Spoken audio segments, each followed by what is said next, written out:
Bonjour à tous, je m'appelle Hervé Seyss et je travaille au CNRS, mais à nouveau, comme je le disais dans les deux premières vidéos que j'ai déjà publiées, ce que je m'apprête à dire ici n'engage que moi. C'est pas du tout un communiqué officiel du CNRS, c'est mon opinion personnelle. Parce que je voulais parler de rumeurs, de fausses nouvelles qui circulent sur Internet concernant des traitements sur l'épidémie de Covid-19, concernant l'épidémie elle-même et son éventuelle extinction spontanée. Il y a énormément de choses fausses qui circulent donc sur les réseaux sociaux en particulier. Et alors évidemment, on ne peut pas forcément en vouloir à la population qui partage ces informations parce que tout le monde n'a pas une formation d'épidémiologiste, tout le monde n'a pas forcément une formation scientifique. Et donc les gens parfois de tout à fait bonne foi peuvent partager des informations qui sont en réalité fausses. Pour ça, il faut juste demander aux gens de réfléchir un peu mieux avant de propager des informations. On peut également se poser la question de l'origine de ces fausses rumeurs, et bien souvent elles viennent de la communication du laboratoire de Didier Raoult à Marseille, qui dans des interviews qu'ils donnent dans les médias ou dans des vidéos qu'ils font eux-mêmes et qu'ils mettent sur Internet, a souvent tendance à présenter les choses de manière trompeuse, mensongère. C'est souvent basé sur des faits qui sont objectivement vrais au départ, mais présentés de manière mensongère, de façon à induire des conclusions qui sont, elles, fausses, et souvent guidées par l'idéologie. Et donc c'est de ça que je voulais parler aujourd'hui, de ces fausses rumeurs dont l'origine vient souvent d'une communication qui ressemble à une communication sciemment mensongère, de la part de gens de ce labo à peu près systématiquement. Alors, la première vidéo dont je voulais vous parler, c'est une interview de ce professeur Éric Chabrière qu'il a donné le 27 mars, où il dit que selon lui, on meurt moins à Marseille que dans le reste de la France. Je ne suis pas là pour polémiquer, pour savoir est-ce que c'est le traitement, la prise en charge, le diagnostic précoce, mais en tous les cas, on peut toujours regarder les chiffres, mais là on commence à avoir des chiffres plus importants et les résultats sont là, oui. Et on meurt moins à Marseille et on meurt encore moins à l'IHU. Vous n'avez pas... Alors donc vérifions un peu cette affirmation selon laquelle les gens mourraient moins à Marseille que dans le reste de la France. Alors déjà pour la petite histoire, en plus donc cette interview a été donnée par M. Chabrière le 27 mars. Il ne pouvait même pas le dire puisqu'en fait à cette époque-là on n'avait même pas les données des décès à Marseille parce que depuis 2 semaines il y avait eu une attaque informatique sur les serveurs de la municipalité. Et en fait on n'avait même pas les données depuis 2 semaines sur la mortalité à Marseille. Bref, en tout cas maintenant on les a ces données, on peut vérifier. Bon, non, pas du tout. Alors là je vous représente les mortalités dans les différents départements français. Et donc vous avez en rouge le département des Bouches-du-Rhône, donc où se trouve Marseille.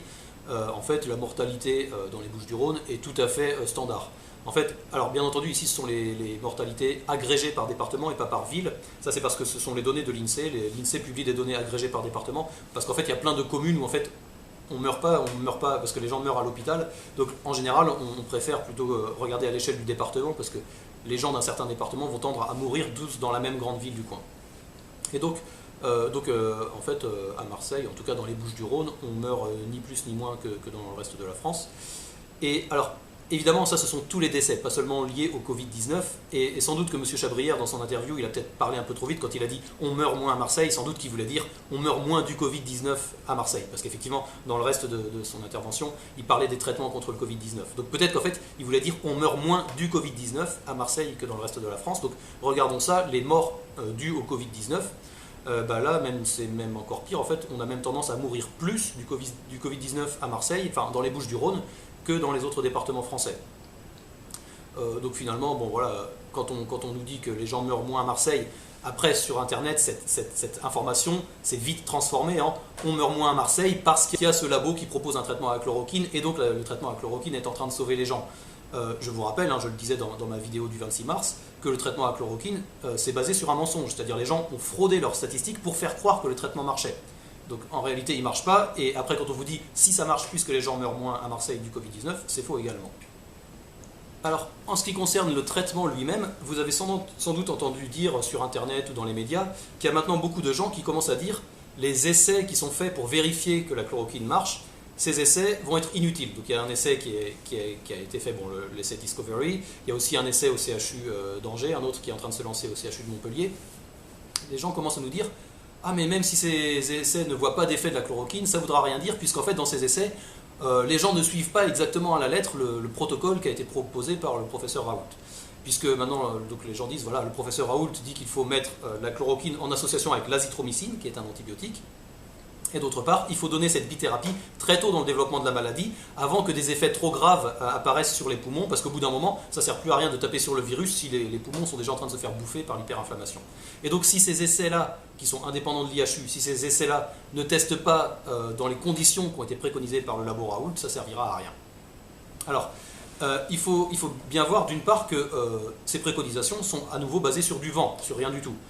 Cette histoire de l'effet combiné de l'azithromycine avec la chloroquine, quand on regarde d'où viennent les données, ça revient au papier initial, cet article qui a été publié par le labo Raoult, vous vous souvenez, j'en parlais dans ma vidéo du 26 mars, dans laquelle les statistiques avaient été bidonnées pour faire croire qu'il y avait un effet de la chloroquine. Et donc effectivement, dans la cohorte de patients qui étaient traités à la chloroquine, il y en avait 6 patients qui étaient en plus traités à l'azithromycine. Ils ne nous disent pas pendant combien de temps, etc. Mais en tout cas, il y a quelques patients qui ont été traités avec les deux et ils s'en sont bien sortis. Ça fait partie des patients pour qui ça s'est bien terminé. Je vous rappelle quand même que pour plus de 85% des patients, même sans traitement en particulier, ils s'en sortent très bien sans même avoir besoin d'hospitalisation. Et donc là, sur 6 patients qui ont été traités avec cette bithérapie qui s'en sont bien sortis, en fait, on ne peut rien conclure. En fait, quand on fait les statistiques, on s'aperçoit qu'il n'y a rien de significatif. Et c'est le seul argument pour dire que cette bithérapie est efficace. Et donc on commence à assister à un espèce de changement dans la préconisation par les gens qui nous disent qu'il faut essayer la chloroquine et maintenant il faut l'essayer en association avec l'azithromycine.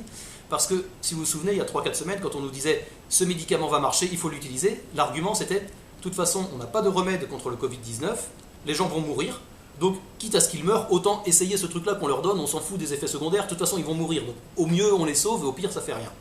Donc à l'époque c'était ça, c'était vraiment, il n'y a pas d'autre solution, donc on leur donne parce que c'est ça où ils meurent. Maintenant on commence à nous dire au contraire, il faut donner cette bithérapie très tôt dans la maladie, même à des gens qui en fait vont très bien s'en sortir spontanément sans le moindre traitement, juste parce que parmi tous ces gens, il y en a quelques-uns qui pourraient s'aggraver et que cette bithérapie va les empêcher de s'aggraver. À nouveau, ça c'est tout à fait basé sur du vent. C'est une idée qu'ont dû avoir les gens du labo Raoult, mais qui n'est basée sur aucune donnée. Il n'y a rien pour le prouver. Et il y a quelque chose aussi qu'il ne faut pas perdre de vue, c'est que si on se met effectivement à maintenant donner sans discernement cette bithérapie à tous les gens qui ont un peu de symptômes comme ça, qui font penser au Covid-19, on va la donner à beaucoup de monde. Et il se trouve qu'il y a une toxicité apparemment à cette bithérapie. Alors on a beaucoup dit, et ça c'est vrai, on a beaucoup dit que la chloroquine en tant que telle, ses effets secondaires sont bien connus, ça fait des décennies qu'on la donne, et ça c'est vrai. Mais l'association avec cet antibiotique, l'azithromycine, ça c'est quelque chose qui a été mal étudié. Il se trouve qu'il y a une étude américaine là, qui vient de sortir, qui est en cours d'évaluation pour publication. Donc c'est pas encore une publication officielle, c'est quelque chose qui vient d'être sorti sur internet, mais c'est pas encore une publication dans un journal scientifique. En tout cas, je suis allé la regarder, et là les statistiques sont très solides. Ils tiennent compte de beaucoup de choses, de toutes les comorbidités, ils tiennent compte de l'âge, du sexe, des différences de choses entre les différentes cohortes. Donc leurs statistiques sont très robustes, très solides, et ils s'appuient sur une cohorte de patientes qui est gigantesque.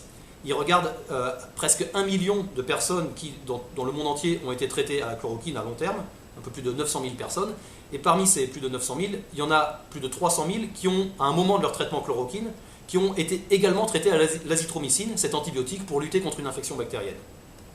Et la cohorte contrôle, donc qui sert à la comparaison, ce sont aussi des patients qui avaient un traitement à long terme à l'hydroxychloroquine et qui ont aussi eu une infection bactérienne, mais pour lesquels le médecin a prescrit un autre antibiotique, l'amoxicilline. Donc voilà, c'est ça le contrôle. Donc on a d'une part les gens traités à l'hydroxychloroquine plus azithromycine, et d'autre part les gens traités à l'hydroxychloroquine plus un autre antibiotique qui est l'amoxicilline. Et quand on regarde les statistiques de ce qui s'est passé après dans ces deux cohortes, on s'aperçoit que chez ceux qui ont été traités à hydroxychloroquine plus azithromycine, le risque de mort par arrêt cardiaque est multiplié par 2. Donc visiblement, il y a un effet cocktail entre l'azithromycine et l'hydroxychloroquine. Chacun des deux a déjà un petit effet cardiaque, mais alors les deux ensemble, ça a des effets très, très forts, ça augmente de 100% le risque de mort par arrêt cardiaque. Donc il ne faut surtout pas donner comme ça sans discernement cette bithérapie à tous les gens qui commencent à avoir un peu de symptômes, parce que là, pour le coup, les risques sont beaucoup plus élevés que le bénéfice qu'on pensait avoir, et qui, je vous le rappelle, est complètement basé sur une fraude scientifique au départ. Un autre argument qu'on entend beaucoup pour dire que ce traitement à l'hydroxychloroquine avec l'azithromycine serait efficace contre le Covid-19, c'est que donc, le labo de Raoult à Marseille a sorti des nouvelles études où ils disent, d'abord ils ont testé sur 80 patients, maintenant ils ont testé sur plus de 1000 patients, et donc ils ont des taux de mortalité qui sont assez bas, qui sont de l'ordre de 0,5%. Et donc ils disent c'est une preuve que notre traitement marche. ben en réalité, avec leur traitement, ils retombent tout à fait sur les statistiques habituelles. C'est-à-dire que des gens à qui on ne donne pas l'hydroxychloroquine ou l'azithromycine, c'est les mêmes taux de mortalité. Le taux de mortalité du Covid-19, c'est à peu près 1%, plus ou moins un peu, donc c'est-à-dire multiplié ou divisé par 2 ou 3, parce que ça dépend aussi des conditions dans lesquelles on regarde, selon les pays, selon la couverture médicale, selon l'âge évidemment des patients. Si on regarde des patients plus jeunes, le taux de mortalité sera plutôt inférieur à 1%, les patients plus vieux sera plus que 1%. En tout cas, entre 0,5 et 2%, c'est tout à fait ce qu'on observe habituellement. Et c'est ce qu'ils observent aussi quand ils traitent leurs milliers de patients avec azithromycine et l'hydroxychloroquine.